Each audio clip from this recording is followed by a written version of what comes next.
عليه وسلم الحمد لله وكفى وسلام على عباده الذين اصطفى أما بعد فأعوذ بالله من الشيطان الرجيم بسم الله الرحمن الرحيم ما كان محمد أبا أحد من رجالكم ولكن رسول الله وخاتم النبيين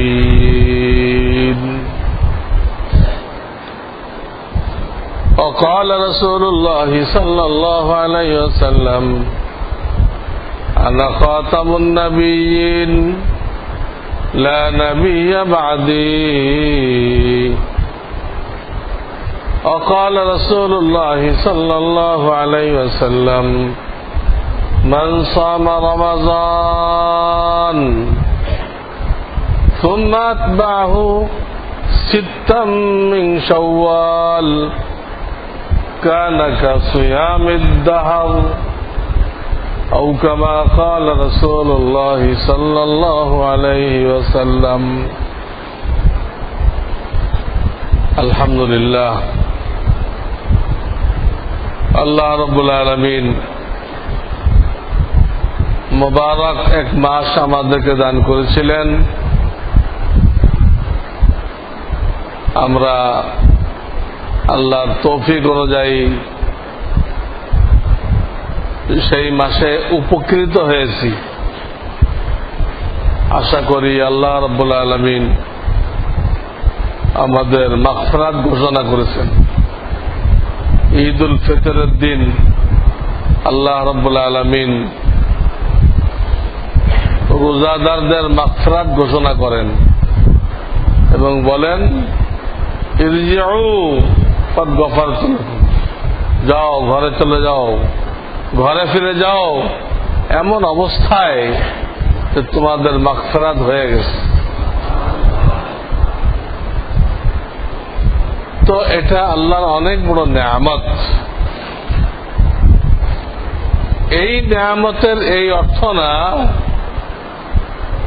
যে এখন আমরা ফ্রি স্টাইলে জীবন যাপন করব, যে মাগফিরাত হয়ে গেছে আর কি, এখন যা ইচ্ছা তাই করো, এই অর্থ না। বরং ওই কথার অর্থ আরো বেশি সতর্ক হওয়া, আরো বেশি সতর্ক হওয়া যে আল্লাহ রাব্বুল আলামিন আমার মতো নগণ্য বান্দার মাগফিরাত ঘোষণা করছেন, এটা কিভাবে ধরে রাখা যায়, এই নেয়ামত যেন হাতছাড়া না হয়, এর জন্য আমার কি করা উচিত, এটা বের করতে হবে। বদরের যুদ্ধে যারা ছিলেন 313 জন, আল্লাহ তাদের ব্যাপারে বলেছিলেন ইয়ামালু মা শিতুম ফাদ গফারতু লাকুম, আমি তোমাদেরকে মাফ করে দিয়েছি, এখন তোমাদের যা মনে চায় আমল করো। এই কথা শুনে তারা ভয়ে জড়সড় হয়ে গেল যে আল্লাহ আমাদের এই সামান্য কুরবানির বিনিময়ে আমাদেরকে এত বড় মাকাম দিলেন, আল্লাহ আমরা এটা রক্ষা করব কিভাবে? এত বড় সম্মান আল্লাহ দিলেন, যা মনে চায় তাই আমল করব। চিন্তা করেন, এই কথা শুনে তারা কেউ কোনো গুনাহ করে না, উল্টা পথে যায় নাই, আরো বেশি আমলের পাবন্দি করছে। তো ঈদুল ফিতরের দিন আমাদের মাগফিরাত হয়ে গেছে, এটাই আল্লাহর দরবারে আমাদের বিশ্বাস। তার অর্থ গুনাহ করা না,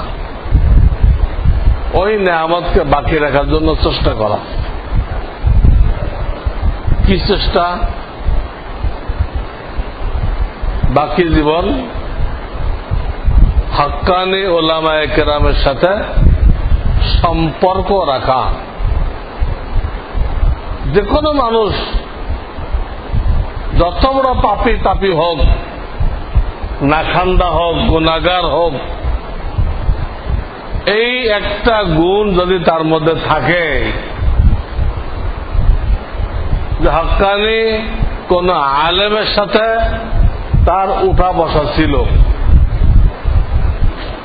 তার কাছে বিভিন্ন কথা জিজ্ঞাসা করত, তার বয়ান অনুযায়ী আমল করতে চেষ্টা করত। কিতাবে বলা হয়েছে আল্লাহ রাব্বুল আলামিন এই লোকটার মৃত্যু ঈমানের উপরে নিশ্চিতভাবে ফয়সালা করে দিবেন। হইতে পারে সে হইতে পারে নাই, পুরা গুনাহমুক্ত হইতে পারে নাই, কামেল হইতে পারে নাই, কিন্তু সে একজন নায়েবে রাসূলের সাথে জুড়ে ছিল। এই জুড়ে থাকার দরুন এইটুক নিয়ামত আল্লাহ তাকে দিবে যার মৃত্যু ঈমানের উপর হবে। কিতাবে আছে। এর থেকে বড় নিয়ামত আর কি? মৃত্যু যদি ঈমানের সাথে হয় তো কামিয়াব, তার জিন্দেগি সাকসেসফুল। আর আল্লাহ না করুক মৃত্যু যদি ঈমানের সাথে না হয়, সে যত দামি মানুষ হোক, সারা দুনিয়ার প্রেসিডেন্ট হয়ে গেল, তার নামের উপরে কত জিন্দাবাদ মুর্দাবাদ দেওয়া হলো, তার কবরে কত ফুল দেওয়া হলো, সব অনর্থক। এর প্রত্যেকটা তার আযাব বাড়াবে।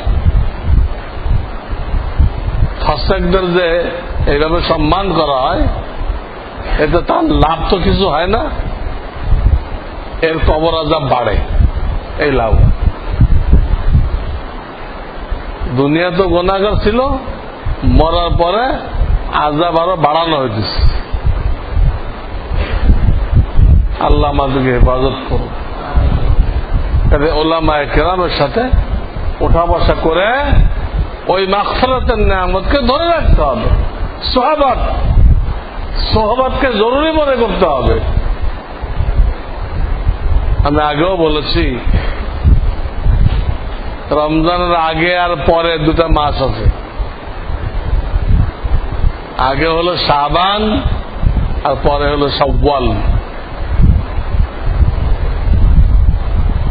এই দুটা মাস রমজান শরীফের সাথে মিলে থাকার কারণে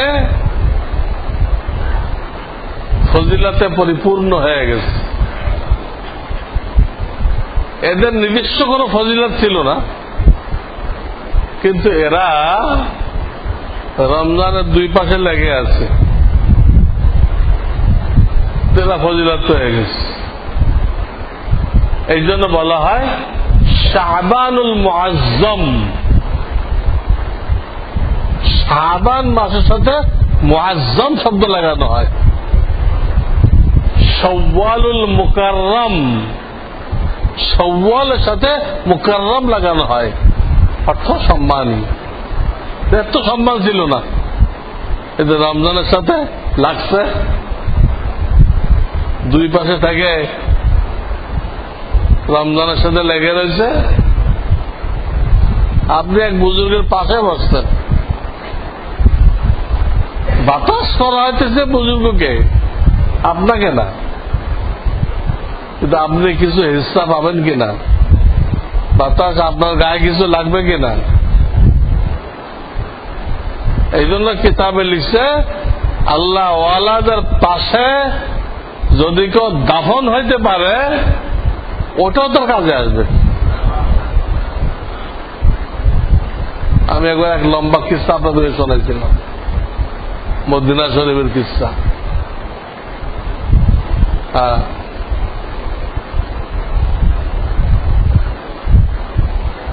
এক লোকের লাশ যখন আসছে, এক পাগল কাঁদতেছিল। যখন জানাজার জন্য ঢুকানো হয়েছে তো পাগলের কান্না থামছে, আবার বের করা হয়েছে, আবার কাঁদতেছে। আপনার তো অনেকের মনে আছে মনে হয়, কবরে রাখা হয়েছে, হাসতেছে। তো পাগল লোকটা, পাগল তো না, ওটা আল্লাহর ওলি। ওকে বললো কি অবস্থা, তুমি একবার কান্দো একবার হাসো, ব্যাপারটা কি? সে বলল যে তার সাথে আমি অনেক আযাবের ফেরেশতা দেখতেছিলাম, আমার খুব খারাপ লাগতেছিল, তাই কাঁদতেছিলাম। যখন মসজিদে ঢুকানো হয়েছে নামাজ পড়ার জন্য, একটা জায়গা আছে ওখানে লাশ রাখে, মূল মসজিদের বাইরে এটা। তো ফেরেশতারা ওই আযাবের ফেরেশতা মসজিদে ঢোকে না। আমি খুশি হয়ে গেছিলাম। আবারও বের করা হয়েছে, আবার ওই ফেরেশতারা তার সাথে সাথে চলছে ওরা ডান্ডা মারার জন্য। কিন্তু কবরে যখন রাখা হয়েছে, ওটা কোন আল্লাহওয়ালার কবরের পাশে ছিল। সে ওই ফেরেশতাদেরকে ইশারা করছে যে এই লোক আমার প্রতিবেশী, দুনিয়াতে না, কবরে কবরে আমার প্রতিবেশী, কাজে তোমরা চলে যাও। পাশে তার কবর, সেই ফেরেশতাদেরকে ইশারা করছে তিনি আমার প্রতিবেশী, এটা আযাব দিতে পারবা না।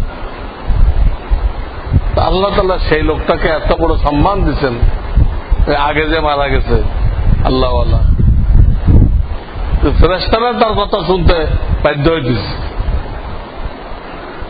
এটা আল্লাহর হুকুমে হয়েছে। আযাবের ফেরেশতারা চলে গেছে, তার কেমন ভালো ছিল, আল্লাহওয়ালার পাশে শুইতে পারছে। তো বুঝাইতেছিলাম রমজানের 2 পাশে থাকার কারণে এই 2 মাস সম্মানী হয়ে গেছে। সম্মানী হওয়ার কারণে ওখানে রোজাও সম্মানী হয়ে গেছে, অনেক দামি হয়ে গেছে। শাবানের রোজা আছে না, 3টা রাখতে পারলে ভালো, কেউ মোটা না পারলে 1টা, 3টা। আবার শাওয়ালে আছে 6টা। রমজানের রোজা রাখার পরে এই 6টাও যদি কেউ রাখতে পারে, তাই একটা না বা ভেঙে ভেঙে, হাদিসে পাকের মধ্যে ওয়াদা করা হয়েছে তাকে সারা বছর রোজা রাখার সওয়াব দান করা হবে। সারা বছর রমজান যে কয়দিনে যাক 30 ধরা হবে, আর এই 6 36টা হলো। এই উম্মতের কোন নেক আমলের সওয়াব আল্লাহ 10-এর কম দিবেন না। কোন নেক আমল কমপক্ষে 10 গুণ। তো 36কে 10 দিয়ে গুণ করে 360, 1 বছর তো হয়ে গেল। তাহলে এটা আমরা খেয়াল রাখি, এই মাসের ভিতরে যাতে আরো 6টা রোজা হয়ে যায় খেয়াল রাখি। তবে কারো কাজা রোজা থাকলে, মহিলাদের তো থাকেই, ওই কাজা আর এই 6টা কিন্তু একসাথে হবে না। কাজা, রমজানের কাজা আর শাওয়ালের 6টা, এটা এক রোজার মধ্যে নিয়ত করলে হবে না। আপনি একটা রোজা রাখলেন, সেটা আমার রমজানের কাজও আমার শাওয়ালেরও, তা হবে না। ফরজ আর নফল একসাথে নিয়ত করা যায় না, দুটো একসাথে হলে একাধিক নিয়ত করা যায়। যেমন জোহরের 4 রাকাত সুন্নত পড়তেছেন, জোহরের আপনি ইচ্ছা করলে 3 রকম নিয়ত করতে পারেন। এখানে এক্ষুনি উযু করেছেন, কিছু কিছু পানি আছে, আপনি এই নামাজের মধ্যে তাহিয়াতুল উযু নিয়ত করলেন। আবার তাহিয়াতুল মসজিদ, শাহী দরবারে সালাম। তাহিয়াতুল মসজিদ মানে কি? লোকেরা বলে দুখুলুল মসজিদ, কিতাবে তো দুখুলুল মসজিদ লেখা নেই, আছে তাহিয়াতুল মসজিদ। এই নামাজ দ্বারা শাহী দরবারে সালাম করা হয়, ওটাও নিয়ত করতে পারেন। আবার জোহরের 4 রাকাত সুন্নত, তো পড়লেন তো 4 রাকাত, সব হয়ে গেল 12 রাকাত। শোয়ার সময় 2-4 রাকাত পড়লেন, এখানে তাহাজ্জুদেরও নিয়ত করলেন, সালাতুল হাজতেরও নিয়ত করলেন, সালাতুত তওবারও নিয়ত করলেন, তো পড়লেন তো 2 রাকাত, হয়ে গেল 6 রাকাত। এটাও তাহাজ্জুদ। আমরা মনে করি শুধু শেষ রাত্রে পড়লে তাহাজ্জুদ হবে, কিন্তু হাদিস তা বলে না। শেষ রাত্রে তো হবেই, কিন্তু এটাও তাহাজ্জুদ। এই রাত্রেও দেখো সুন্নতের পরে বেতনের আগে তাহাজ্জুদের নিয়তে পড়ে, স্পষ্ট হাদিস আছে। নবী আলাইহিস সালাম হযরত আবু হুরায়রাকে শিখাইছিলেন এটা। কাজে কেউ যেন তাহাজ্জুদ থেকে মাহরুম না থাকে। হ্যাঁ, বেশি ফজিলত শেষ রাত্রে, এটাকে ইক্ষুর সাথে উদাহরণ দেওয়া। ইক্ষু পুরাটাই ইক্ষু, আমরা গ্যান্ডারি বলেন, পুরোটাই গ্যান্ডারি। তো গোড়ার দিকে একটু মিষ্টি বেশি, আগার দিকে একটু মিষ্টি কম, কিন্তু পুরোটাই কি ইক্ষু। আখ পুরাটাই জন্ডিসে এক সমান উপকারী, এটাতে গোড়াটা বেশি উপকারী। এর আগা গোড়া পুরাটাই যেমন নাকি খুব গ্যান্ডারি, ঠিক ঈশার পর থেকে সবের থেকে রাত পর্যন্ত যে কোনো নফল পড়বেন ওটাই তাহাজ্জুদ, ওটাই তাহাজ্জুদ। তো বলতেছিলাম আল্লাহ যেন আমাদেরকে আল্লাহ ওয়ালাদের সোহবত অবলম্বন করে রমজানের মাগফিরাত ধরে রাখার তৌফিক দান। আর এই মাসে আরো 6টা রোজা রাখার তৌফিক দান করে।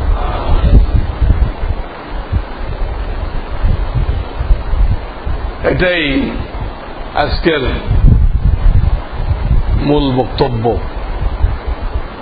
আল্লাহ ওয়ালাদের সোহবতকে জরুরি মনে করতে হবে। সোহবত অনেকে বোঝে না, দিয়ে আবার কি জিনিস। এই যে মোহাব্বত নিয়ে বসে আছেন, এটা সোহবত, আলাদা কিছু না। মোহাব্বত নিয়ে বসা এটা সোহবত। কেউ এরকম বসতে পারে যে বসা আছে এখানে, কিন্তু সে মোহাব্বত নিয়ে বসে নাই, তার দিলে আছে। এই লোকগুলোই, হুজুরগুলোই সব সমস্যার মূল কারণ। এদের কারণে আমরা দেশের উন্নতি করতে পারতেছি না। আমরা চাইছিলাম মহিলাদের সব রাস্তায় নামায় দেশের উন্নতি করে ফেলবো, এই হুজুরগুলো পর্দা রস করে সব দেশের উন্নতি প্রগতি উল্টার দিকে ঘুরাই দিছে। উন্নতি প্রগতির চাকা কোন দিক ঘুরাই দিছে? উল্টার দিকে ঘুরাই দিছে। বসে আছে এখানে কথার কথা, কিন্তু তার দিলের মধ্যে আছে এইটা বিদ্বেষ। এই যদি পয়লা কাতারও বসে থাকে তার সোহবত হবে না, তার কোনো ফায়দা হবে না, তার কোনো ফায়দা হবে না, তার দিলের রোগ আরো বাড়বে। ভালো পেটওয়ালাকে ডিম খাওয়াইলে স্বাস্থ্য আরো ভালো হয়, আর দাস্তওয়ালাকে ডিম খাওয়াইলে দাস্ত আরো বাড়ে। ও তো দাস্তার রোগী, সোহবত তো ডিম, এই ডিম খেয়ে ও দাস্ত আরো বেড়ে গেছে, রোগের কোন চিকিৎসা হয়নি। এই জন্য মহাব্বতের সাথে হক্কানি ওলামায়ে কেরাম মনে করতে হবে, তাদেরকে মনে করতে হবে আমার রাসূলের কাজটা এই লোকটা করতেছে। আমার রাসূল যিনি নবীদের সর্দার, যিনি শেষ নবী, যার ফয়েজ ও বরকতে বাকি নবীরা নবুয়ত পাইছে। সূর্যের আলো নিজস্ব আলো, অন্য যত আলো দেখতেছেন সূর্য থেকে ধার করা, চাঁদের আলো, অন্য গ্রহ নক্ষত্রের আলো সূর্যের থেকে ধার করা। ঠিক আমাদের রাসূল তার যে নূরে নবুয়ত, এটা হলো তার নিজস্ব ফজিলত, নিজস্ব নূর। এটার ওসিলায় অন্যরা নবুয়ত পাইছে, নবুয়ত পাইছে। আসল বাকিরা ওনার ফুয়ুজ ও বারাকাত। কত বড় নবী, সেই নবীর কাজটা কিছু লোক বহুত কুরবানির সাথে চালাই নিচ্ছে, অনেক কুরবানির সাথে,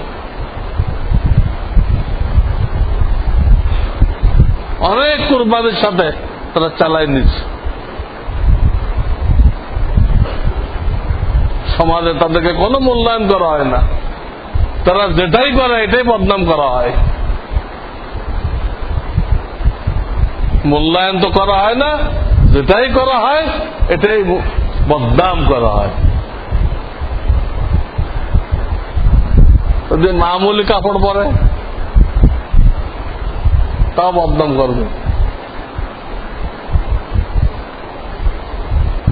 এদের কপালে কোন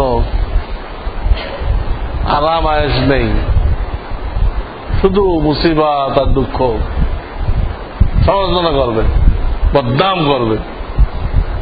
যদি ভালো পড়ে তো টেডি বলল না, কোনটা করবে? ভালোটা বললো বদনাম, খারাপটা বললো বদনাম। মুনাফিকরা করতো। রাসূলের দরবারে দেখে অল্প গরিব মানুষ অল্প চান্দা আনত, দিনের জন্য নবীজি চান্দা চাইতেন, জিহাদের জন্য চান্দা চাইতেন, তো অল্প আনত। তো মুনাফিকরা কইতো তোমার এই এত অল্প চান্দা, এটা আল্লাহ লাগবে না, নিয়ে যাও নিয়ে যাও, এটা আল্লাহ লাগবে না, আল্লাহ লাগবে না।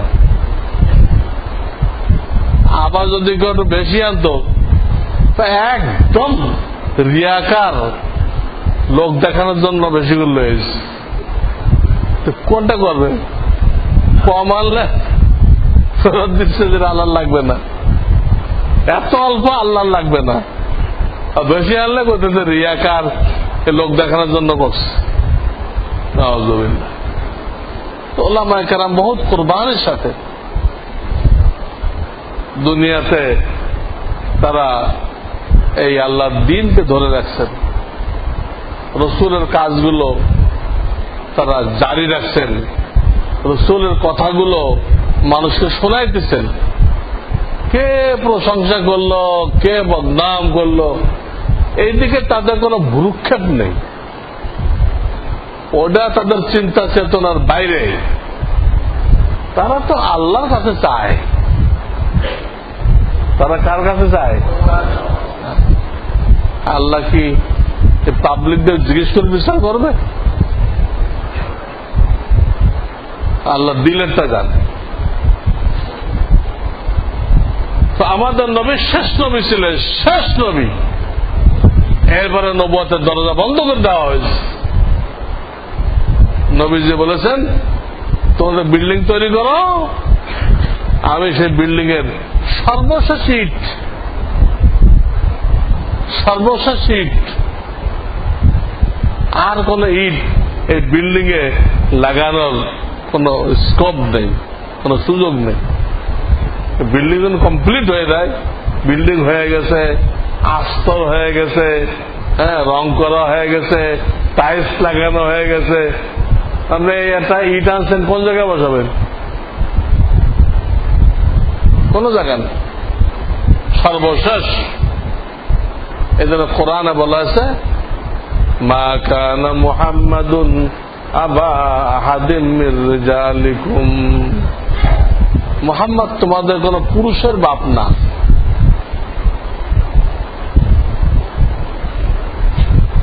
রাসূলের কোন বড় ছেলে সন্তান ছিল? দু একটা ছেলে তো হয়েছে, তারা তো শিশু অবস্থায় মারা গেছে, শিশু অবস্থায় মারা গেছে। কাজে কোন যুবকের তো তিনি বাপ না। ওয়ালাকিন রাসূলুল্লাহ, তিনি আল্লাহ রাসূল, ও খাতামান নবীন, শেষ নবী। তারপর আর কোন নবী আসবে না, একদম বন্ধ।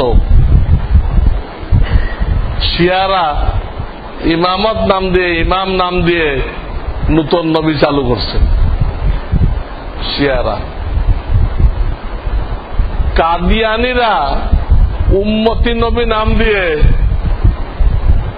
আবার নবুয়ত চালু করছে।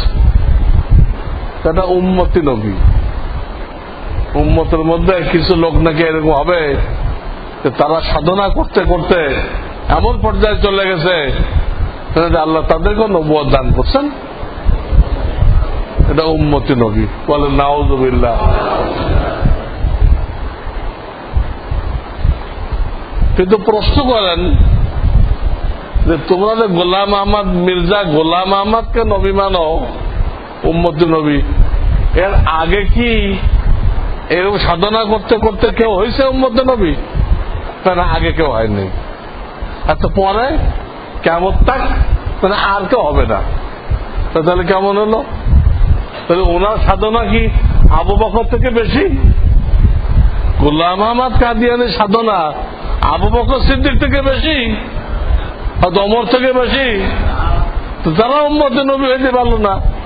এই বেটা ইংরেজদের দালাল, ইংরেজদের এজেন্ট, এরা উম্মতে নবী হয়ে গেল। একদম গলত। অথচ দেখেন বক্সিবাজারে এদের কত বড় অফিস, এখানে লোকদেরকে ধোঁকা দিচ্ছে, টাকার বিনিময়, সুন্দরী মহিলার বিনিময় মুসলমানদের ইমান খরিদ করতেছে। যারা যা দিয়ে খুশি করা যায় ওটা দিয়ে তাকে খ্রিস্টান বানাই দিচ্ছে, কাদিয়ানি বানাই দিচ্ছে, কাদিয়ানি। আর বোঝাই দিচ্ছে তোমরা হানাফি সাফি আছো না, হানাফি সাফি এটা ওরকম, এটা হলো আহমদি মুসলমান। খ্রিস্টানরা করতেছে ইসাই মুসলমান, খ্রিস্টান বানাই ফেলছে, কিন্তু তারপরেও করতেছে তোমরা মুসলমান আছো, তোমরা জুমার নামাজে যাইবা, টুপি রাখবা সবসময়, তুমি ইসাই মুসলমান। ইসাই মুসলমান হয় কেমনে? ইসলামী মদ হয়, ইসলামী মদ, ইসলামী মদ দেখছেন কোন জায়গায়? কোন দোকানে ইসলামী মদ বিক্রি করে? ইসাই মানে তো কাফের, তো কাফের মুসলমান কিভাবে হয়? অথচ খ্রিস্টানরা করতেছে তুমি ইসাই মুসলমান। আর এই গোলাম আহমদ কাদিয়ানের লোকেরা করতেছে তুমি আহমদি মুসলমান। আহমদি সব ইমান বিধ্বংসী, নবীজি বলেছেন কিয়ামতের আগে সবচেয়ে বেশি হামলা হবে ঈমানের উপরে। লোকদের কাছে এলেম কালাম না থাকার দরুন তারা সকালে মুমিন বিকালে কাফের। সকালে মুমিন ছিল, কোন একটা কথা শুনছে, ওটা কোন আলেমের কাছে যাচাই করে নাই, ওটা বিশ্বাস করছে, তোর কি হয়ে গেছে? কাফের হয়ে গেছে, কাফের হয়ে গেছে। এই জামানায় নিজের ঈমানের দিকে খেয়াল রাখা, ঈমানের কিতাব পড়া। আমার লেখা কিতাব পড়বেন, কিতাবুল ঈমান, ঈমানের কিতাব পড়া। ঈমানকে মজবুত করার জন্য দাওয়াতের লাইনে মেহনত করা। কুফরি আকীদা, শিরকি আকীদা কি এগুলো জানা, জানে ওর থেকে বেঁচে থাকা জরুরি। কত রকম নবীর দাওয়াত আসবে, তো সব আমাদের নবী সম্পর্কে বলা হয়েছে। তো ওনাকে কিয়ামতের আগ মুহূর্তে পাঠানো হয়েছে, কিয়ামতের আগ মুহূর্তে পাঠানো হয়েছে। তার মানে ওনার নবুয়ত কিয়ামত পর্যন্ত চলবে।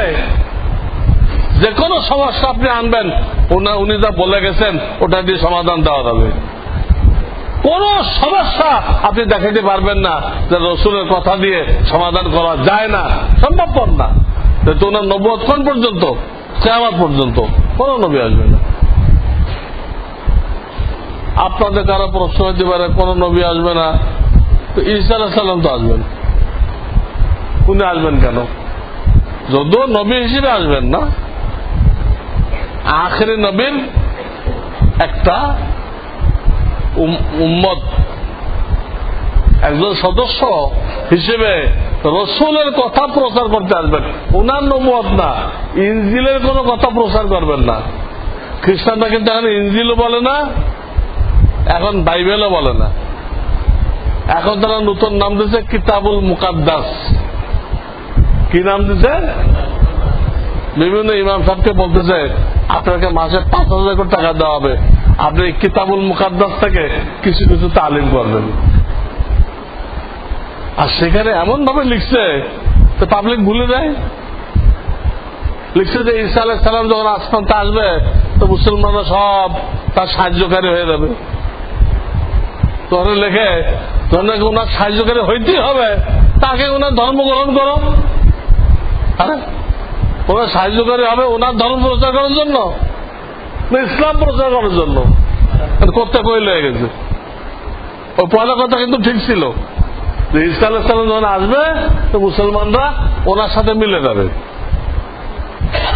দ্বিতীয়টা কিন্তু গলত।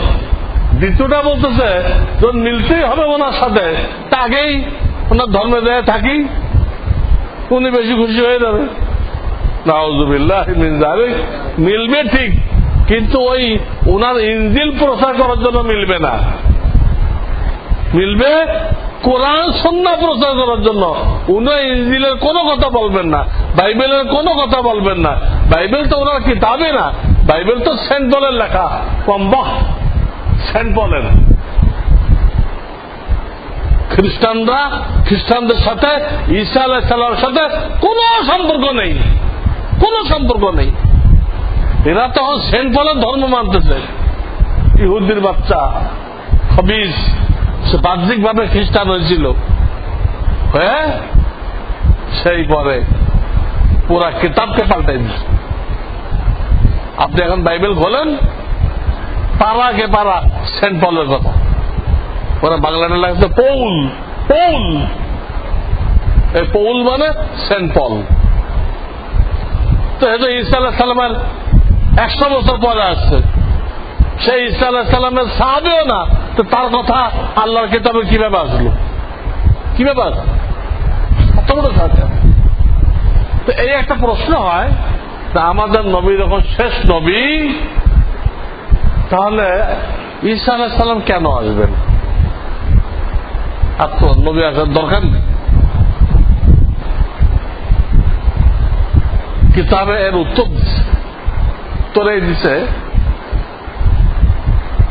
কোরআনের একটা আয়াত দ্বারা জানা যায় যে আল্লাহ তাআলা সমস্ত নবী থেকে ওয়াদা নিয়েছেন, সমস্ত নবী, যে তোমরা আখিরি নবীর ফুয়ুজ ও বারাকাতে নবী, তার বরকতে তোমরা নবী। কাজে তিনি যদি তোমাদের পিরিয়ডে আসে, যার বরকতে তুমি নবী হইছ, আমরা যে নাইবে নবী, আখিরের নবীর ফুয়ুজ ও বারাকাতে, দেখো না, আলেমের কোন বৈশিষ্ট্য না, এটা আল্লাহর বাসুনি। আল্লাহর বাসুনি, আল্লাহ যাকে বাসুনি করবেন সেই হইতে পারে। আমাদের মাদ্রাসায় অনেক ছাত্র আছে, বাপ মা পড়াইতে চায় না মাদ্রাসায়, বাপ মা ইংরেজি পড়াইবে, সে পড়বে না, 1 পয়সা খরচ যায় না, কিন্তু সে এখানে পড়ে আসে। আল্লাহ ওকে বাসুনি করে আসছেন, ওকে আখের নবীর ওয়ারিস বানাবেন। কিন্তু বাপ্পা না পড়াইলো ওইখানে চলে আসছে, কোন খরচ দিচ্ছে না, সে নাস্তা না খেয়ে থাকে, নাস্তা খায় না। আবার অনেক ছেলে এরকম আছে, বাপ মাকে আলেম বানানোর জন্য পাগল, যা খরচ লাগে কান্নাকাটা করতেছে, হুজুরদের হাতে পায়ে ধরতেছে, ছেলে পড়বে না, না আমি এটা পড়বো না, আমি স্কুলে পড়বো। বাপ মা পাগল, ছেলে পড়বে না কেন? আল্লাহর বাসনের মধ্যে ওই ছেলেটা পড়ে নাই, বাপ মা চাইলেও কাজ হবে না, চাইলেও কাজ হবে না, ও বাসনের মধ্যে পড়ে নাই। বাকি বাপ মা যে চেষ্টা করলো, এর জন্য হাসরের ময়দানে ওই বাপ মা কিন্তু আলেম ওলামাদের বাপ মার সাথে ওরা চেষ্টা করার দরুন ওরা ফজিলত পেয়ে যাবে।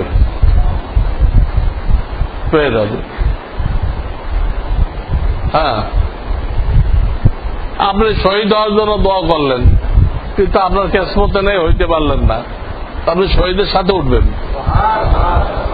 অনেকে শহীদ না হওয়ার জন্য ভাগে, আর ভাগার দরকার নেই, আপনি কবুল হন না তাই দেখেন, শহীদ হওয়ার জন্য চেষ্টা করে দেখেন আপনাকে আল্লাহ নেয় কিনা, ভাগার দরকার নেই, আল্লাহ নিবে কিনা এটা বড় কথা, দাঁড়ে তো নিবে না।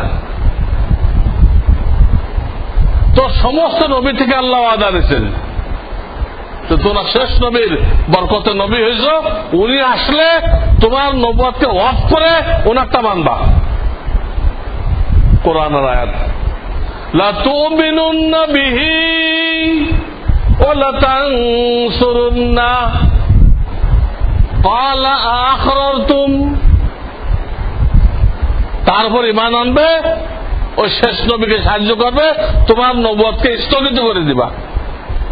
এই জন্য রাসূলুল্লাহ বলছেন, আমার নবুয়তের পিরিয়ডে যদি মুসা আলাইহিস সালাম জীবিত থাকতো, ওনারও নাজাতের কোন রাস্তা ছিল না আমাকে ফলো করা ছাড়া। লাউ কানা মুসা হাইয়ান লামা ওয়াসিআহু ইল্লা ইত্তিবাই, আজকে যদি মুসা জিন্দা থাকতো, আজকে যদি ঈসা আলাইহিস সালাম জিন্দা থাকতো, তারও নাজাতের কোন উপায় ছিল না আমাকে অনুসরণ করার ছাড়া। তাম নবী থেকে আল্লাহ ওয়াদা নিয়েছেন, তো তোমার হায়াতে আমার শেষ নবী যে আবির্ভাব হয়, তোমারটা ক্যান্সেল করে ওনাকে মানবা। কোরআন শরীফে আয়াত আছে। এখন এই আয়াত থাকার পরে যদি একজনও না আসে, যে কথাটা বলা হলো, তোমার হায়াতে যদি শেষ নবীকে পাও তো তাকেই ফলো করবা, তোমারটা বাদ রাখবা। এরপরে একজনও যদি আমল করেনওয়ালা না পাওয়া যায়, এই কথার পরে একজন নবীও যদি আমল করেনওয়ালা না পাওয়া যায়, কিন্তু ওই আয়াতটা শুধু থিওরিটিক্যাল হলো। ওই আয়াতটা কি হলো? শুধু থিওরিটিক্যাল, ওর কোন প্র্যাকটিক্যাল নেই। ওটা প্র্যাকটিক্যাল করার জন্য একজন নবীকে আল্লাহ পাঠাবেন, যে ওটা শুধু থিওরিটিক্যাল না, প্র্যাকটিক্যাল আছে। এই যে একজন আসতে দেখো, উনি ওনার নবুয়তের কোনো কথা বলেন নাই, যা বলছে আমার শেষ নবীর কথা বলছে, প্র্যাকটিক্যাল করে দিচ্ছে। এই মানুষ তৈরির ব্যাপারে আদমকে বানাইছেন বাপ মা, পুরুষ মহিলা কোনো কিছু ছাড়া, কোনো কিছু ছাড়া, ঠিক আছে। হাওয়াকে বানাইছেন হাওয়া, পুরুষ থেকে, কোনো মহিলা নেই, মহিলার মাধ্যম নেই এখানে। আমরা যারা আছি কোটি কোটি মানুষ, আমরা পুরুষ মহিলার মাধ্যমে হয়েছি। আর কি বাকি থাকে? আর কি বাকি থাকে? মহিলার থেকে আসতে হবে, পুরুষ নেই, আর কিছু বাকি থাকে না। ওটাও আল্লাহ একটা করছেন, ঈসা আলাইহিস সালাম। শুধু মহিলা আছে কি নাই, আল্লাহর হুকুমে হয়েছে। যেটা না করতো তাহলে কিছু লোক হয়তো আল্লাহ কয়েকটা পাচ্ছে, একটা দিয়ে ঢেকে গেছে। বাপ মা ছাড়াও পারছে, শুধু পুরুষ থেকেও পারছে, পুরুষ আর মহিলা থেকেও পারছে, শুধু মহিলার থেকে এখানে আটকা পড়ছে। নাউযুবিল্লাহ মিন যালিক। এই যে সেটা আল্লাহ একটা উদাহরণ রাখছেন। এই দেখো ঈসা আলাইহিস সালাম, ইনি কোনো বাপ নাই এনার। হ্যাঁ, তো একজন নবী আসছে, কিয়ামতের আগে আসবেন। হ্যাঁ, সিরিয়াতে নামবেন, দামেস্ক শহরে একটা মসজিদে নামবেন, ফেরেশতাদের সহযোগিতায় নামবেন, ওখান থেকে সিঁড়ি দিয়ে নামানো হবে। এটা ওই আয়াতটার একটা বাস্তবায়ন দেখানোর জন্য, ওই আয়াতের বাস্তবায়ন দেখানোর জন্য। দেখো তিনি নবী, কিন্তু ওনার নবুয়তকে স্থগিত করে শেষ নবীকে মানতেছে, এটা দেখানোর জন্য। আর একটা প্রশ্ন দাঁড়াবে এখানে, ঠিক আছে, ওই আয়াতে একটা প্র্যাকটিক্যাল দেখানো দরকার, মানে শুধু থিওরিটিক্যাল থাকে, বাস্তব থাকে না। সেটা তো ইনি ছাড়া অন্য কারো দ্বারাও তো হইতে পারে। কত নবীকে করার দিচ্ছে, হয়েছে, এ হয়েছে, ও হয়েছে, ইহুদিরা কতল করে দিছে, ওদের একজনকে নিয়ে আসতেন, ইহুদির থেকে হেফাজত করে ওদের একজনকে নিয়ে আসতেন, তা তো হইতো। ওই কোরআন আয়াতের কি হইতো, বাস্তবতা পাওয়া যেত। ঈসা আলাইহিস সালামকে কেন আনলেন? আর একজনকে দিয়ে কাজটা করতেন। এটার একটা জবাব দেওয়া হবে, এর জবাব আছে। জবাব এই যে কোরআন হাদিসে দুইজন মাসিহ পাওয়া যায়। মাসিহ কয়জন পাওয়া যায়? দুইজন। একজন হল মাসিহে হেদায়াত, মাসিহ কিন্তু উনি হেদায়াত করবেন মানুষকে, কিন্তু ঈসা আলাইহিস সালাম ওনার মাসিহ মানে তার হাত বুলাইলে কুষ্ঠ রোগী ভালো হয়ে যেত। মশাই করে না, মশাই করি, ওই মশাই থেকে মাসিহ, ইনি মাসিহে হেদায়াত। কোরআন হাদিসে আটটা মাসিহ পাওয়া যায়, মাসিহ শেষে হা, ওটা মাসিহে দালালাত, মানুষ গুমরাহ করেন আল্লাহ মাসিহ। তাকে মাসিহ কেন বলা হয়? মাসির আলাদা করতে হলো মিটাই দেওয়া, মুছে দেওয়া। ওই মাসিহ হলো দাজ্জালের নাম। তো দাজ্জালের এই ডাইল চোখটা মুছে দেওয়া, মানে এরকম সমান, কপালের সাথে এই জায়গাটা কি এরকম প্লেন, আর বাম চোখটা ওই বেবি ট্যাক্সির চোখ দেখছেন সামনে বাড়ানো, বর্তমান সিএনজি যে বাম চোখটা সামনে বাড়ানো আর ডাইল চোখটা মুছে দেওয়া। মুছে দেওয়া বলে তাকে মাসিহ বলা হয়। ওইটা হলো মাসিহে দালালাত, গুমরাহ করনেওয়ালা মাসিহ। ওটা কি? তো মাসিহ কয়জন? কোরআন হাদিসের বায়ান অনুযায়ী এই দুই মাসিহ বুঝতে কোনো অসুবিধা হয় না। একজন মাসিহ হল নবী রসুল, আর একজন মাসিহ হল দাজ্জাল। দাজ্জাল মানে চরম ধোঁকাবাজ, কোন অস্পষ্টতা নেই। কিন্তু পেঁচটা লাগাইছে ইহুদিরা। তারা পেঁচ লাগাইছে ইহুদিরা। তারা ঈসা আলাইহিস সালাম যখন আসলো এবং ওনাকে জিজ্ঞেস করলো যে আপনি কে? বলে আনা মাসিহ ঈসা ইবনে মারিয়াম, আমি হলো মাসিহ এবং আমি মারিয়ামের পুত্র। তখন ওরা সিদ্ধান্ত নিল এইটা হলো সেই মাসিহে দালালাত, গুমরাহ করেন মাসিহ। এইটা কারা মনে করলো?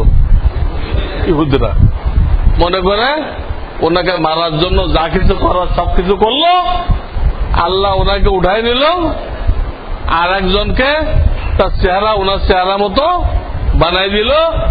এর শুলে চড়ে তারা মনে করলো কি মেরে ফেলছে। আল্লাহ তো ওনাকে উঠাই নিয়েছেন, উনি এখন আসমানে আছে জিন্দা।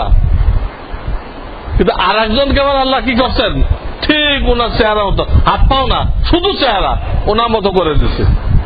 ওরা তারা নিয়ে শুলে দিচ্ছে, দিয়ে করতেছে ওনাকে আমরা শুলে দিচ্ছি, উনি মাসিহে দালালাত। সেখান থেকে আজ পর্যন্ত ইহুদিরা প্রচার করে আসতেছে যে ঈসা হলো মাসিহে দালালাত, গুমরাহ করনে ওয়ালা মাসিহ।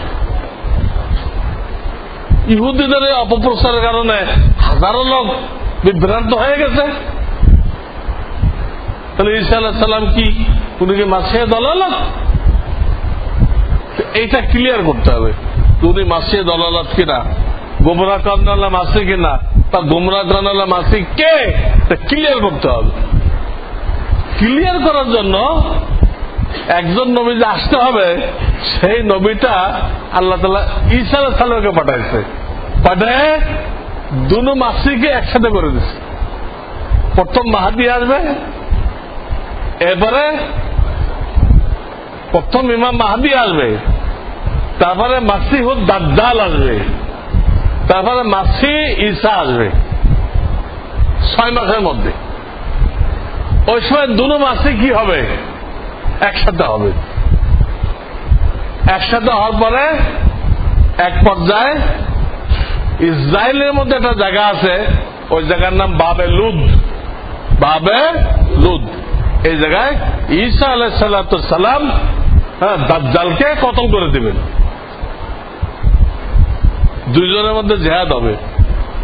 ওইদিন হকের উপরে উনি বিজয়ী হবেন। বিজয়ী হয়ে ওই মাসিহে হেদায়েত যিনি, উনি মাসিহে দালালাতকে কি করে দিবেন? খতম করে দিবেন। তখন ক্লিয়ার হয়ে যাবে যে ওই ইহুদিরা যে প্যাচ লাগাইছিল, তারা ঈসা আলাইহিস সালামকে করতেছিল মাসিহে দালালাত, ওটা ভুল। ঈসা আলাইহিস সালাম মাসিহে দালালাত না, উনি মাসিহে হেদায়েত। যে কারণে উনি কামিয়াব হয়ে গেলেন, উনি জয়যুক্ত হয়ে গেলেন। আর মাসিহে দালালাত যে গুমরাহ করনে ওয়ালা মাসিহ যে শেষ হয়ে গেল, ধ্বংস হয়ে গেল। কোন জায়গায়? ইসরায়েলের মধ্যে। ওই দাজ্জাল যখন বেরোবে তখন কিন্তু সবার আগে তাকে মানবে কে? ইহুদিরা। এবং তারা দাজ্জালকে অভ্যর্থনা জানানোর জন্য বিরাট একটা বিল্ডিং বানিয়ে রাখছে। ইসরায়েলের মধ্যেও কিন্তু তবলিগের মার্কাজ আছে, তার কাছে তারা বিশাল একটা ভবন বানাইছে। সেই ভবনের গেটে লিখে রাখছে সালামুন আলা আমনির রসুল, নিরাপত্তার দূতের জন্য শান্তি। এই বিল্ডিংটা বানাইছে দাজ্জালকে কি করার জন্য? অভ্যর্থনা জানানোর জন্য দাজ্জালকে। এই জন্য দাজ্জাল বেরোলে তার সঙ্গী কারা হবে? ইহুদিরা হবে। দাজ্জালও খতম হবে, পরে ইহুদিরা কি হয়ে যাবে? খতম হয়ে যাবে। তো আপনাদের মনে বুঝে আসছে যে একজন নবী আসার দরকার প্র্যাকটিক্যাল দেখানোর জন্য। সেই নবীটা কে হওয়ার দরকার? ঈসা হওয়া দরকার। কেন? যাতে দুনো মাসিহ একসাথে হয়, হয়ে কোনটা মাসিহে হেদায়েত, কোনটা মাসিহে দালালাত, কোনটা হেদায়েতের মাসিহ আর কোনটা গোমরাহ করেন আল্লাহ মাসি, এটা দুনিয়াবাসীর সামনে ক্লিয়ার হয়ে যায়। এই ক্লিয়ার করার জন্য উনাকে আনার দরকার, অন্য কেউ আনলে এই কাজটা হবে না। এই জন্য এই দুজনকে কি করবেন, আল্লাহ একসাথে আনবেন। তাদের এলেম আছে, তারা বুঝতে পারবে, সব ক্লিয়ার হয়ে যাবে। আল্লাহ আমাদেরকেও ক্লিয়ার করে দিতে যে কোনটা মাসিহে দালালাত, দালালাত মানে গুমরাহি, আর কোনটা মাসিহে হেদায়াত। এগুলো আকীদার বিষয়, এগুলো বিশ্বাস করতে হবে, আমাদের ইমানের অংশ। ইমান থেকে জরুরি আর কোন বিষয় নেই। আল্লাহ ইমানকে সবচেয়ে বেশি গুরুত্ব দেওয়ার তৌফিক দান করেন। ওয়া আখিরু দাওয়ানা আনিল হামদুলিল্লাহি রাব্বিল আলামিন।